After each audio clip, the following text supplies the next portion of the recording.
Hi, my name is David Van Reybrouck. I've been studying and organizing citizens' assemblies for over a decade. And we know that these things work. The problem is, most of the time, you only use them on a one-off basis. They happen once. And so the question is, how can we make them more permanent? How can we institutionalize citizens' assemblies and sortition? So over the past couple of decades, we've seen an interesting surge of citizens' assemblies all over the world, and it's happening on virtually every continent. And the reason why we see more and more of them is that they are pretty successful in delivering. When you give participants space and time and information, it turns out that citizens are quite willing and able to make smart, rational, and coherent decisions for themselves. So it's not because they are not professional politicians that they're not good at it. Quite on the contrary, sometimes their recommendations are bolder, you get them smarter, and you get them even faster than you would get with the traditional party politics. So, and on top of that, their work is often even more supported within the group and even in the outside society. Getting a consensus of 80% is quite easy within a citizens' assembly. In a regular parliament, getting a 50% majority is very hard. So it seems as if these citizens' assemblies are quite good at delivering at a rate that is well above what you see in the current system of political parties. So it would be interesting to combine both, to have a chamber with elected politicians like we have now, and a chamber with citizens drafted by lot. Now, a number of examples of one-off citizens' assemblies have occurred. Ireland has been using citizens' assemblies to make same-sex marriage and abortion out of the constitution. And here you have an image of citizens coming together and talk in all serenity with a lot of information on such touchy subjects. Australia has done numerous events, and I remember one of them went on what should we do with nuclear waste, a very toxic topic, even in the literal sense of the word. South Korea has also been working on a nuclear question. What shall we do with our nuclear power plants in the wake of the Fukushima disaster in Japan? Should we close them? Should we stop building them? Or should we continue? Touchy topic, but citizens came together and decided to go on finishing their nuclear power plants in South Korea. This was a topic that for party politicians would have been much more difficult to take had there not been this input from a citizens' assembly. And then Canada has been one of the pioneers doing really interesting work on electoral reform.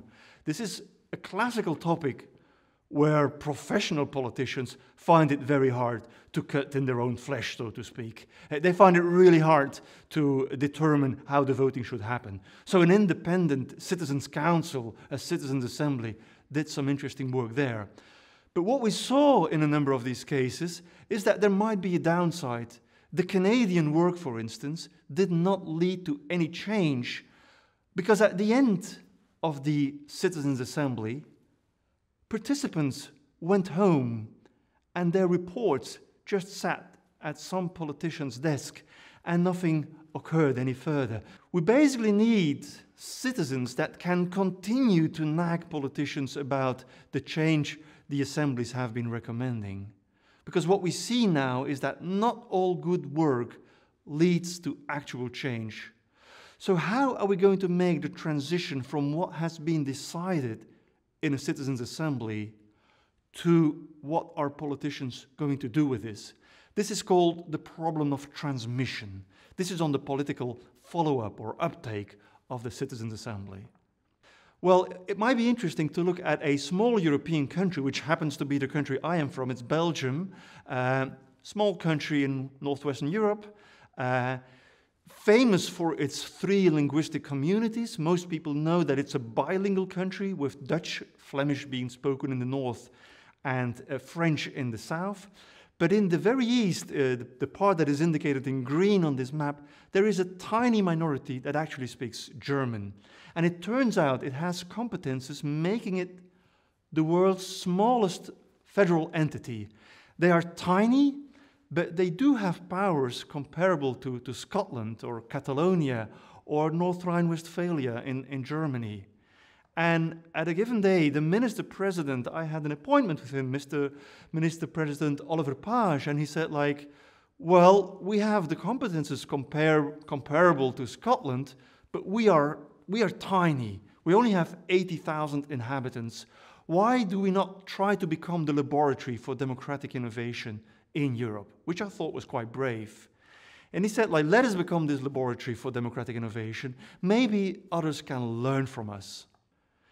Now, a group of 14 international democracy experts came together in Eupen, which is the capital of Oost-Belgium, East Belgium, the German-speaking part of Belgium.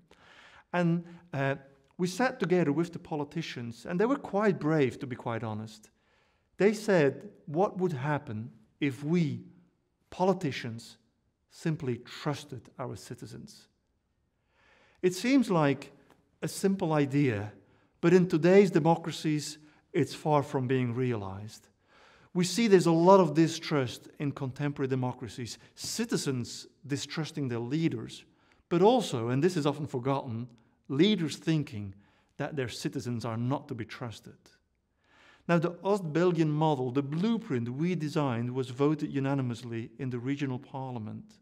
And it got a lot of international media attention, with, for instance, The Economist dedicating an article on it and calling the Oost-Belgian model an experiment that Aristotle would have approved of. This is how it looked like. This is the Oost-Belgian model, a design which contains these blue bubbles at the bottom, a yellow sun on top, and an orange circle in the middle. Now, the blue circles at the bottom are regular citizens' assemblies. This is what we know. This is what we've been doing for 20 years. This is what works.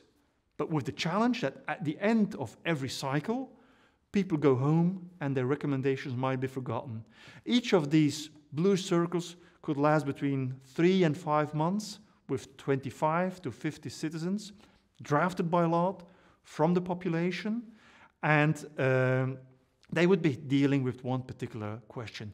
But again, if they go home at the end of such a bubble, they go home and there's always the danger that their good work is forgotten.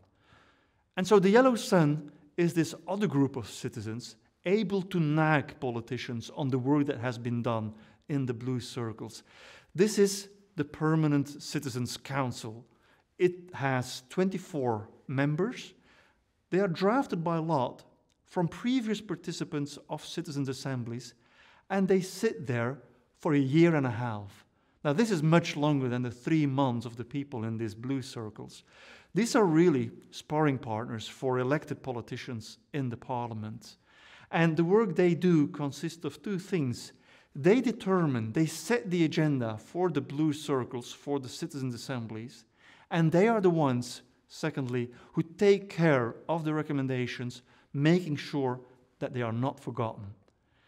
And then the orange circle is the permanent secretariat. It's a small community.